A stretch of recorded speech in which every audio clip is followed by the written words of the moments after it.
Hello, spooky friends, and welcome to another episode of Storytime with the Scariest Podcast. Woo! I'm Rom Grace, this is Adam Diaz. Hello. And today we're here with more stories for Storytime. Indeed we are. We call those stories homegrown horrors, and we call them that because they're homegrown in your home, not ours, hopefully. They're the stories that we have received from the beautiful listeners and viewers that are true crime, spiritual, scary, coincidental, I forgot how I do this intro, extraterrestrial, in nature. Paranormal. All that fun stuff. Paranormal. So for stories like that, Robin, where can folks send them? You can go to scariest.com. That is our website. There's a contact us page. You fill out that, and it emails it to us that way. Or you can just email us directly at storytime@scariest.com. And yeah. Indeed. So we're going to go ahead and read 4 homegrown horrors this evening. Robin, would you like to go first, or would you like me to? I'll go first. All right. So the first one I'm going to read is actually apparently an update. So it says update on 1705 gravestone shop. All right. It goes, "Hi, Robin and Adam." Hello. That's us. I'm not sure if you remember, but I messaged you on Instagram a couple of years back to tell you about my dad's colonial gravestone shop and how creepy it is. Well, I have some updates. It's crazy when someone says like, "Hey, I messaged you a couple of years ago." Right. Because you've been with us for years. We've been doing this for a long time. All right. I mentioned in my last message that I've had my fair share of spooks in this old-ass building. Nothing too intense has ever happened, mostly a door opening here, maybe some footsteps there, but something happened last night that takes the cake. I wonder where that came from. I know, I wonder where that cake went. No, It got taken. Like who decided like takes the cake? I'm sure it was pretty literal and then eventually just became figurative after a long time. Okay. So I've been listening to Scarish since the beginning. I found the podcast my senior year of high school. Not really relevant, just flexing my loyalty. It's hilarious because they're probably like a sophomore or junior in college if they went to university. And now I've moved out of my parents' house and I'm turning 22 in a couple weeks. You're legal to drink. Where did I move, you asked? Well, I moved into the apartment above my dad's shop. Oh, wow. You heard it here first, folks. So they moved into the haunted building. Yeah. Nice. I decided to move into an apartment above a 300-year-old gravestone shop alone. For context, the 2 front rooms are an office and a room for drawing/designing stones. The entire back of the shop is where the carving happens. The stairs to the apartment are in the back room, and next to the stairs is a little hallway that leads to the front office. Last night, my dog George and I got home around 9 p.m. I turned some lights on in the back room, but not enough to illuminate the front rooms. I climbed the stairs and opened the door to the apartment, then turned to make sure George was following me. He wasn't. He was next to the stairs, head low, tail straight out, and walking slowly into the dark. My first thought was, "Fuck no," so I yelled at him to come up the stairs. It took him a second to listen, but he followed me, and I locked the door behind us. A few hours passed, and I thought about what happened, what George could have seen. He only moves like that in 2 situations. When he's stalking a small animal like a bunny or a squirrel, or when he meets someone for the first time. Obviously, the latter is horrifying, so I decided he had to have seen a mouse. A few hours later, I decided to take him out for his nightly bathroom routine. I didn't feel super comfortable, but other than that, there were no issues. Fast forward another hour. It's 1:12 a.m. George and I are in the bedroom with the door closed to keep the AC in. I'm in bed watching YouTube, and George is knocked out on the floor. The AC is really loud, which is nice because it drowns out all the creepy building settling noises. I don't know if you've ever had to experience that, where you lived in a building where all night or even all day you just hear the creaking of the entire building. I mean, I've lived in some old places. I wouldn't say all day. But yeah, you definitely hear noises consistently with an older building. Yeah. For sure. I can just totally relate because my house that I kind of grew up in Hawaii was like that, where like you always heard the creaking. And if it was windy outside, it definitely creaked. Then out of nowhere, something happened downstairs that made the whole building shake. It was as if someone had dropped a big piece of furniture. It's a gravestone. Fell off. I guarantee it. Cracked Probably in a half. gravestone. Then it happened again. George snapped out of his sleep and started growling at the door. I was so shocked that it took me a second to turn the AC off so I could listen to what was happening. I didn't hear anything. All I heard were the same old building settling sounds. I was so scared, I started texting all of my friends, my boyfriend, my parents, and my brother. My brother was This is my last will and testament. My brother was the only one awake, and thankfully he came over as soon as I told him what had happened. When he got here, we surveyed the entire building and found nothing. I was praying that we would find some fallen stones or something. Oh, fuck, that didn't actually happen, damn. But everything was in its place. My brother stayed with me until 2:20 a.m. Shout out to him for literally being the best. Anyway, I still have no idea what it was that could have shaken the building twice. Part of me refuses to think that it's a ghost. Maybe it was an earthquake. Yeah, I was thinking the same thing. Like, if it's shaking the whole building, it has to have, like, the power of an earthquake, but you figure everyone else would feel it, too. Feel free to share this on the podcast, and thank you guys for everything. Attached are pictures of George. He's good company, but he's not about to jump in between me and a murderer in an act of selfless loyalty and instinctual protection. He's a fluffy baby. Love you in the podcast. Stay spooky. Hope. Thank you so much for sending that in. I would never move into a building like that. I mean, I think the act of making the gravestones isn't scary at all. Not at all. But the fact that it's already, like, thought to be haunted, you know? Yeah. Is definitely scary. I don't think I could do it. Also, thank you for sending pictures of your dog. They were adorable. They're not attached to the email that Robin's like, oh, yes, they are attached. Look at him. I was looking at it earlier. I'm like, oh my God, he's so cute. He just... I can see it's like a smaller, fluffy dog. So, you know, you like can little, see these dogs alerting Maltese you. Or something, right? I don't know if it's a Maltese, but it looks like a dog that would alert you to danger and then be like, all right, deal with it. I'm out of here. But good dog, George. And shout out to your brother, because coming over to someone's house in the middle of the night because they're scared at something, that's not something a lot of folks would do. It's funny because my sister, like, if I text her at, like, midnight or 1 a.m., she will message me back. Yeah. And I'm like, why are you still awake? But why am I still awake? Very few people will message back. Even fewer people will actually come over. So, great story. Hopefully it wasn't anything too serious. And thank you for sending it in. George is just so cute. I just want to pet him. He's adorable. All right, I'm going to go ahead and get into our next story of the show, and this one's subject is creepy stalker story. Read on the podcast. Okay, I will. Starts out like this. Hi, Adam and Robin. Hello. Hello. Emily from Pennsylvania again with my third Storytime submission. I don't know if it's supposed to be read like that, but I did it. The episode that came out today with special guest Yolanda triggered a memory in me that I just have to share. Picture it, 2008. You all remember 2008, right? I just graduated high school. Well, no, I graduated the year before. Oh, so my life was already over. JK, LOL. Oh my God. I was only 18. It says, take it away, Adam. I don't remember a whole lot about 2008. I was in college. MySpace was a pretty big deal. I was drinking a lot. I was working HTML stuff because back then when, like, LiveJournal, MySpace, you know, you, like, practice with that bullshit HTML. I had a website in 7th grade that I was doing HTML on, so when everyone's like, I learned on MySpace. I learned on LiveJournal. Well, I guess I'm old as fuck then. Also, by then, I was already over onto Facebook, so. What'd you say? You are old as fuck, though. Don't touch me. All right, it says, take it away, Adam. I just took it away. I'm going to bring it back to the email. It says, so MySpace was still pretty big back then. We all remember doing those 50 random facts about me surveys when they were kind of a new cool thing. They were never cool. They even pop up on Facebook every now and then. I'm here to tell you, stop doing those. It's so that people know all your passwords and Exactly. shit. I have a friend who only passed his classes in college because he would hack into other people's shit on the school website, find their finals or midterms or tests that we were taking digitally, and go and check and see what they got wrong so he could get the answers right. And then he would, once he found that shit, then he would log in to take his test and give the right answer and wait like however long the time limit was, like if it was 90 minutes and it was 30 seconds, or 30 questions, he would wait exactly that many minutes between each question, so he would just finish under the time, but he would always get 100%. And I was like, don't you ever toss in wrong answers? You gotta toss in wrong answers to make it look realistic. It's like, why bother doing that? It looks like I'm taking my time, like looking stuff up. It's open book. I'm like, if it's fucking open book, why are you hacking into other people's shit? It's like, they put that shit out there. Why wouldn't I? So don't take those. Another thing to stop doing, accepting friend requests from people you don't know. I was a naive 20-year-old in 2008 who hadn't been hardened by life experience yet. It happens eventually. Trust me on that. I accepted a friend request from a guy I had one mutual friend with. He quickly sent me a message and we talked pretty regularly. I want to say he was about 28, so a bit older than me. Then I found out he was married.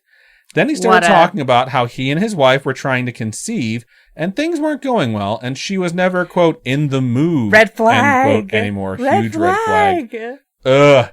He hinted around often, but I was very adamant that I only wanted to be friends. Here's where the random fact survey comes into play. I had taken a survey that had me list the car I drove and describe the area I lived in. No. I, of course, listed a, quote, sexy silver Sable.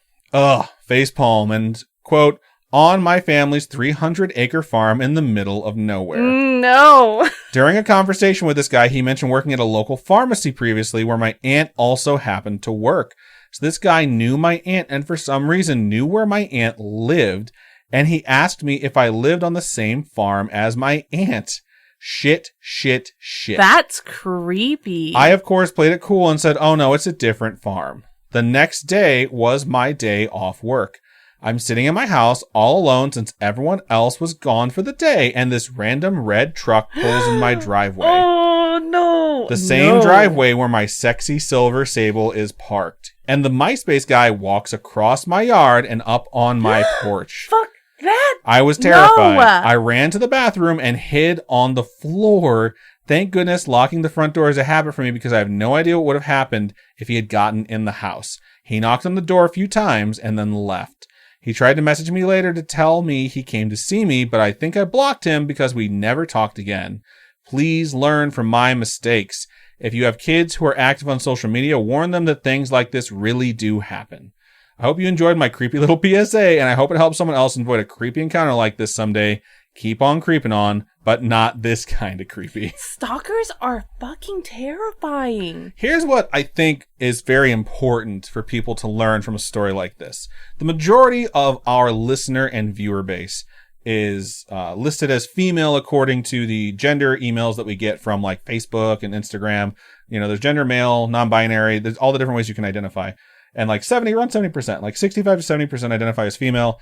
And then the other portion identifies mostly as male. And then we have, you know, some other folks who just choose not to answer, don't identify as whatever. The reason I bring this up is because for those that are listening who are male, this isn't romantic in any way, shape, or form. I don't know what fucking mental gymnastics you push yourself through to make you think this person who has not done anything to make you feel like they're interested in you is. And that some grand gesture of finding out where they live and going to where they live uninvited is in some way, shape, or form romantic. Most importantly, when you are married and you're trying to conceive a child. Like, what the fuck? Like, who volunteers that information? And if it's not reciprocated, that should be your sign. Like, say you're a male out there who's seeking to have an affair. You figure once someone shows that they're not fucking interested, move on. You would pull back. Exactly. Like, this is so beyond crazy that it went from me thinking like, oh, this guy's a fucking creep. I just thought he was a scumbag. And then yeah, it turned and now into I'm like, he feels like he was there to do something terrible. Yeah. Like, I don't understand why on earth you would ever do this unless you're going to do something terrible. You would have to go out of your way to find this car, this farm. You know what I mean? Too much effort. That's scary. It's too much. Romantic gestures are done when the person is interested in you, you know? If you're doing something that's even like considered romantic on a normal thing to someone who's not accepting, it's not romantic. It's fucking creepy. I don't think that's so hard to understand. You know what I mean? Mm-hmm. It's just, I wish more people would tune into that.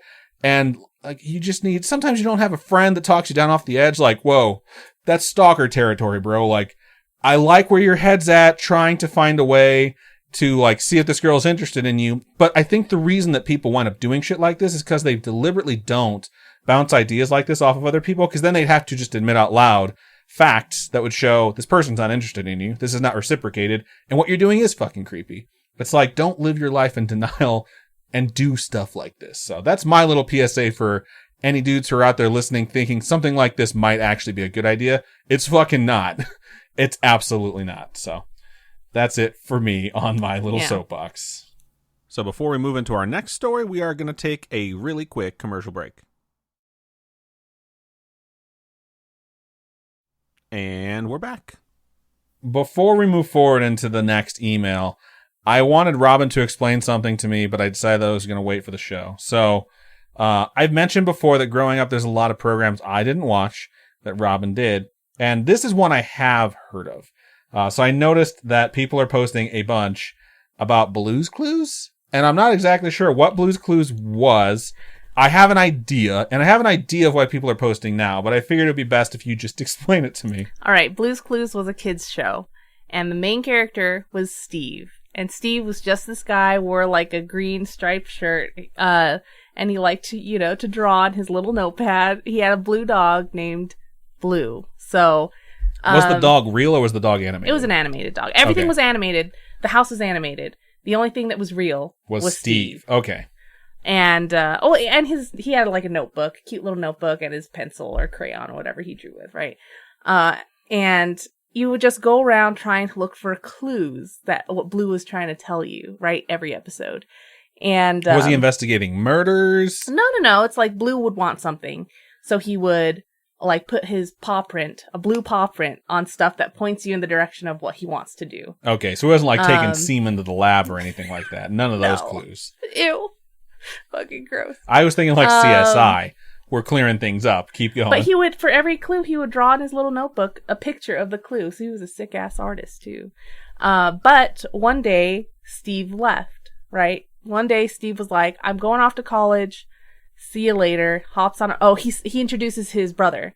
So he's like, this is my brother Joe. He's going to be your new best friend.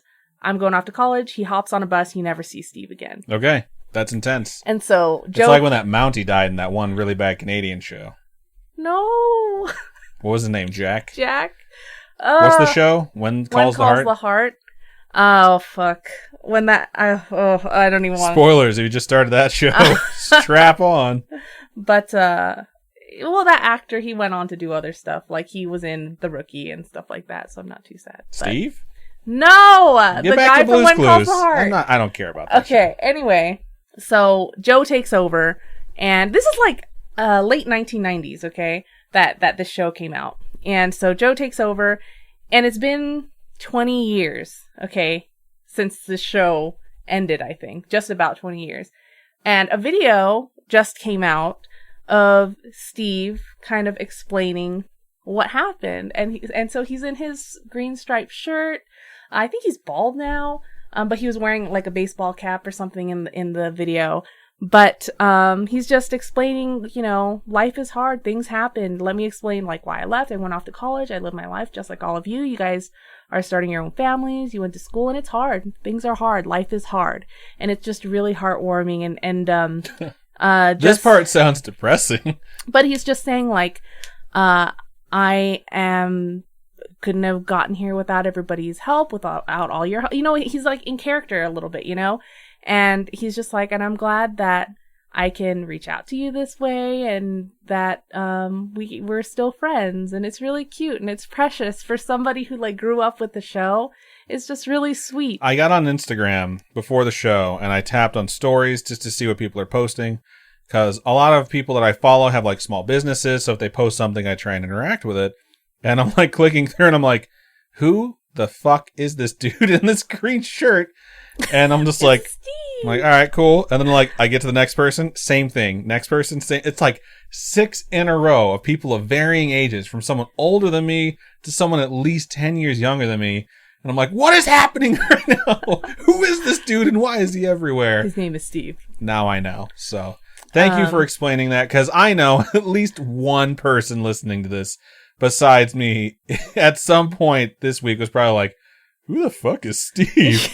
So well, like you'll hear me and Liz singing the songs from Blue's Clues sometimes, like when the mail comes or whatever. You never hear us sing the song, "Here's the mail, it never fails." No. Okay, it's cute. I've never heard you sing that. Is what I'm saying. I also don't know that song. It's all such. The show's cute, but it just made a lot of people like emotional. How he just posted this video and all this stuff. Nostalgia, but yeah. And plus, it's nice to hear someone say nice things. Yeah. So cool. So before we get into this next one, I'm gonna toss. You said that last time, and then we started talking about Blue's Clues. I'm doing it again. Before we get into this next one, I have to toss out a recommended disclaimer from Spooky Mom. She said, "Hey, there's this story. It's really good, but I think it's kind of like R-rated." And I was like, the first thing that popped in my head is like, is there fucking? But it's my mom. So I was like, what do you mean? And she's like, just say it's R-rated. That way people know, like, if they're listening with their kids, to not listen to this particular story. All right. I was like, all right, cool. I asked her, who's it from? And she said, it's from Faye. And I said, okay, It's cool. got to be medical. Faye's a medical doctor, and I trust her implicitly. So I'm excited to hear about all the fucking story. Because I don't know what else. It could be we murder. talked about this. No hentai in this. No hentai. So there's definitely probably murder and cocaine in this story. So either way, let's go ahead and jump in there and find out. Because I am dying to know. Cool. All right. So, obviously, this one is from Faye. And it begins, hi, Adam and Robin. And hello. Spooky Mom. Hello. She shouts hello from her, well, where does she go now? Basement? She lives in the attic. You know that. We it was feed the her a basement. bucket of fish heads I thought once you a chucked week. it down. No. Do you chuck it up? No, you have to put it into an air vent. You're never home when I do this. Today's story time is more funny than scary, but I would like to think that it was pretty scary to be in the audience when this occurred. I also don't have many scary stories myself, but know a lot of scary stories from the medical field, which I believe are absolutely terrifying. CW, what is that? Content warning, erectile dysfunction. Oh, there we go. Okay. Now we know what's up, or not. All right. So, That was a good joke. I can't believe you didn't react to that Oh, joke. I get it. Erectile dysfunction. Yeah. You never know what's going to happen. What? Yeah, it's just like that line from Forrest Gump. Life is like a limp dick. You never know what's going to happen. You're stupid. Thank you. Shut up. Okay. Okay. I'd like to tell you all the story of Dr. Giles Brindley and the moment in urological history when he introduced effective medical therapy for erectile dysfunction. If that sounds boring to you, just wait. Picture this. The year's 1983, and the setting was the American Urological Association annual meeting in a Las Vegas hotel ballroom. Cue Adam. Y'all remember 1983, right? Everyone's using that joke today. A large group of urologists and their partners were gathered to hear the evening program from the Urodynamics Society. The first speaker was Dr. Giles Brindley, a well-respected British neurophysiologist. As it was an evening lecture in a ballroom, most people were wearing fancy suits and evening gowns. However, Dr. Brindley was wearing what appeared to be a regular tracksuit when he stepped up to the podium. While this caused some whispers, his lecture seemed to start off normally enough. Since it was the American Urological Association, the most exciting thing was that his slides showed many pictures of the human penis in various stages of arousal after being injected with phenozybenzamine, That sounds good. an anti-hypertensive medicine that relaxes the muscles in blood vessels. Unfortunately for the audience, Dr. Brindley then revealed that the organ in the slides was actually his Wow. own. This caused a few more murmurs, and those watching appeared visibly disturbed. However, Dr. Brindley did not appear satisfied with the audience's response. He then proceeded to tell the audience that he had again injected himself with the same medicine just prior I knew he to was the wearing lecture. that tracksuit to show off his boner. And given how boring the lecture was, there was no way that anything else could have caused these subsequent results. At this point, one of the urologists, named Dr. Klotz, remembered thinking, "Oh my God, he's not going to do what I think he's going to do, is he?" Subsequently, Dr. Brindley stepped out from behind the podium and turned to the side, revealing a bulge at the front of his pants. He then looked down at his handiwork and turned in several directions in order to achieve the optimal viewing angle for the entire audience. Gaze upon my boner and tremble. Sounds hot. Still dissatisfied with the audience's reaction, Brindley then pulled his track pants tightly against his groin and arched his back, hoping to give the audience an even better view. Apparently, at this point, Dr. Brindley began to talk to himself and shake his head in frustration over the lack of enthusiasm. Some of the urologists there also recalled some members of the audience disputing the findings. You're not hard! At this point, Dr. Giles became quite agitated and mumbled, "Oh well," before pulling his pants down. Oh hell. Oh hell. Either way, he pulled his fucking pants down. Then, so as to convince the non-believers in the room, he stepped down from the podium and strode toward the audience to give everyone an even better view of his successful experiment. Apparently, he then encouraged the audience to come take a closer look and even touch his quote-unquote experiment if they still had doubts. Chaos ensued. Some there recalled women in the audience fainting and some screaming at this very non-traditional turn of events in science. Needless to say, this lecture immediately changed the scientific thoughts on treating erectile dysfunction. As soon as the next day, doctors were prescribing the injection to their patients. The next day. The scariest part of the story, those injections had to be localized to the area to work. Yep, it's a needle in the dick, my friends. Ouch. Now you may ask, what did Dr. Brindley have to say about this turn of events? In an email, he stated that, quote, I had no intention of displaying it, end quote, but one physician, quote, dismissed my reasons and pressed me to do so. I don't think he foresaw at all how much trouble it would cause, end quote. And that, spooky friends, is how the urological community came to the consensus on how to treat erectile dysfunction with medicines that relax the blood vessels. Yep, that's what Viagra does.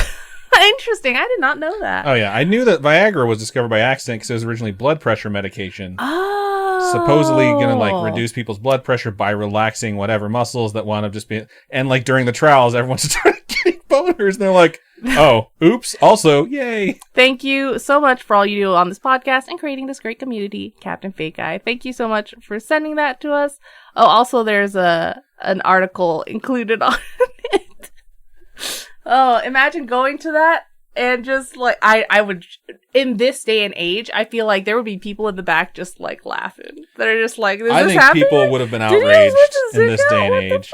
I'd have been like, those are not the rules of the game. You gotta be sneaky. You can't just pull down your pants and go, look at my dick. Anyway. That's a joke from the movie Waiting, where they play a game where they trick people into looking at their junk in different various ways, shapes, and forms. I just remember some girl does it, and there's like a lollipop stuck in her junk. No. What? It's just like, let's just skip over that part. Because you're remembering it inaccurately. Okay. And I don't want to get too deeply deep. Let's keep moving. Okay.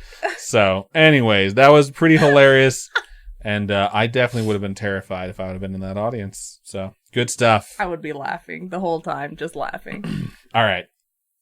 Good stuff. All right. What a wonderful, entertaining, and educational story that Super was. Educational. We're going to move into the last homegrown horror of this episode. And it is from Shane. And it starts out like this. Its subject is, Adam, please read on the pod. So I guess I'm the one reading it. Starts out like this. Hey, Adam and Robin. Hello. Hello.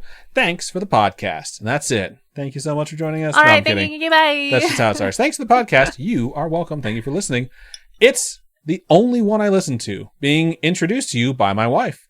No shout out to Spotify. I listen through Google Podcasts. Shout out to Google Podcasts. Why not? Google Podcasts, I really enjoy, actually. I do too. I just wish it would save my progress if I switch between devices that I'm listening on. That's it. That's the problem I've had with it too. As I type this, I am currently listening to episode 22 after 2 weeks. That being said, my name is Shane, and feel free to share this on the pod. Like Adam, I am a logical skeptic, and before this, had never really acknowledged strange things around me growing up. But I was introduced to the, quote, boy at my wife's, in parentheses then, girlfriend's, father's old condo.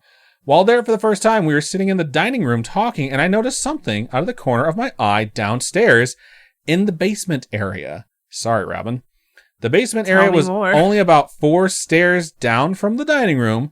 There was a bathroom, a spare bedroom, and the open lounge area. Nice, a furnished basement. That's what I'm all about. Nice. But back to the story. I noticed something and turned towards it. Her father said, "Yo, dog, it's just the boy who lives here with us," which was strange because I knew he did not have a young child living with him. Later, my then girlfriend explained her dad's perception of the presence of a little boy's spirit in the condo. Fast forward a few months, and we are staying at her dad's with her boys, 1 and 3 at the time, while we are waiting to get into our apartment. We had stayed a few nights already and had experienced little corner-of-the-eye experiences. One night, we were all sleeping in the spare room, having a good time sharing a bunk bed with the boys. That night, I got woken up with what I thought was one of them, the boys, crawling on the bed to snuggle up with us. Too bad it was the terrifying one. They crawled up my left side, then up over my head on my pillow. This sounds like a dog. Sounds like a cat. I thought this was weird, and I go to sit up and reposition myself. As I open my eyes, the pressure on my pillow vanishes, and I cannot move. Sleep paralysis is something I had never experienced, and to this day, I haven't to that extent again. Needless to say, I was fucking terrified. So I scanned the room and noticed the quote-unquote boy standing at the foot of the bed, holding hands with a womanly figure. They were both in the form of shadow people, and the boy was looking at the woman, and the woman was looking at me. Yeah, 2-for-1 special. I totally just got goosebumps thinking of that. During all of it, I was frozen, goosebumps, that tingling feeling when your limb falls asleep, but over my entire body, and of course the pressure on my chest making it hard to breathe. But this woman gave me the feeling like she was holding me there to prevent me from getting up. When she broke her gaze, they both turned to walk out of the door and just vanished. At this point, I sit up and take some deep breaths and try my best not to wake anyone up.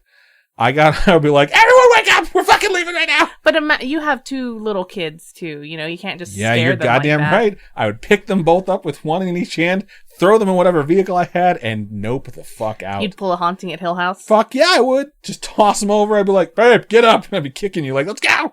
Alright, I'm gonna keep going to see what he did. I got up and checked on the boys. They are all good and nothing out of place, so I decided to just go back to sleep.